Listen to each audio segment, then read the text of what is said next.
We're switching over to Kanye in this one. I'm going to go over just some of the detector differences. So let's go into train.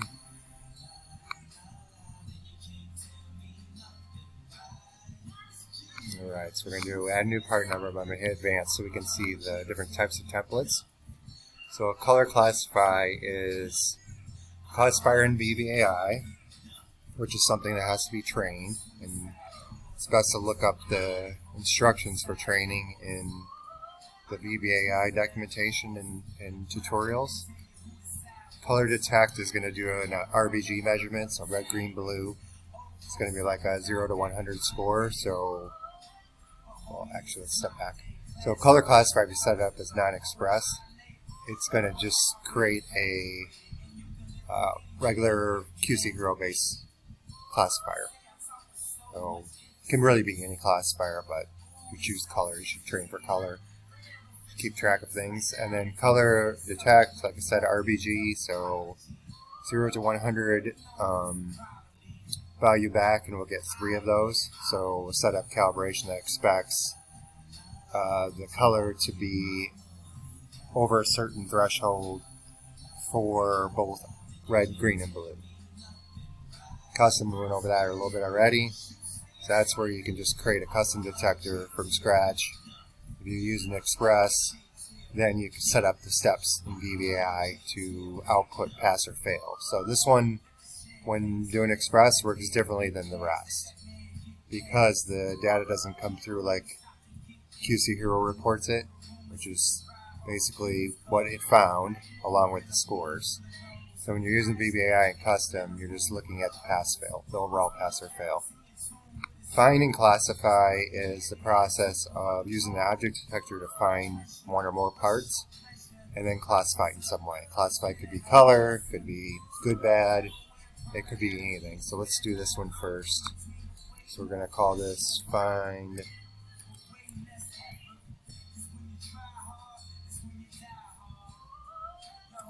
One thing we want to make sure, if we call this classify, it's going to think it's a classifier, and there the labeling will work different. So we just want to call this classifier.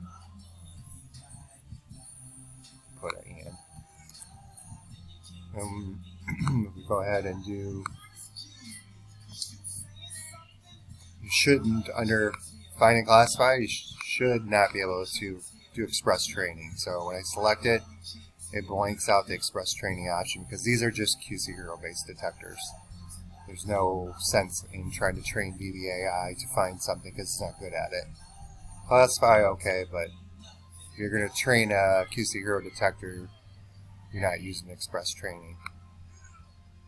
So let's go, and I moved over to a different area of the part, or different area of the room, so these are a little different, but same process as before. And this will require 25 images. So you just label these as you want it to classify. So we call this tape, and this one chapstick. And what it'll do is create an object detector that's general. So it's just going to call everything a part. And then you can find parts, whatever they are, and then more definitively classify them. So I'm not going to really move things around. But, you know, in real life, you'd probably be moving these things around, exchanging them. I'm just going to get to the 25 needed to train, so you can see what it looks like.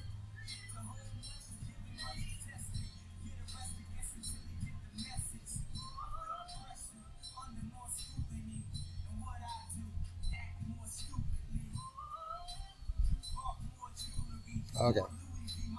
So we've got enough to train. I guess I hit that button a lot of times. And now I can train, and as with everything else, you got to verify the labels. And so really you're verifying the classifier labels. But the end user doesn't need to think about any of this. You just label things as they are, and the system does the rest for you.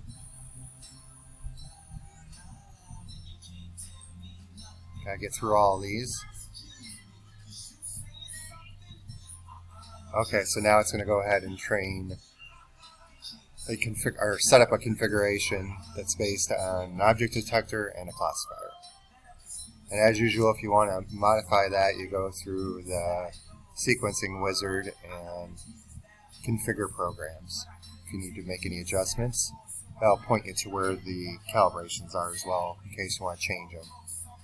Right now, since we were working off this tape and chapstick, it's just going to set up one. Oh, sorry, I'm wrong. It's going to ask you for a representative image. So, of what you want to calibrate to. So I check this folder, I can scroll through all the images that we collected and say this is the good one. So it just happens to be it's the first one, but let's just say I was scrolling through and I said save. Now it's going to learn that I expect to have one tape object and one chapstick object.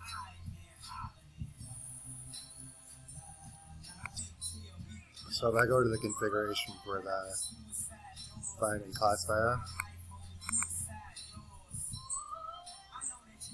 you can see what it's doing. So it's training a detector called finding classifier as an object detector and a classifier. And then before it runs the second step, so it takes one image, skips the second step, and then does a crop before to do the classification. So if we look at the step 2 calibration,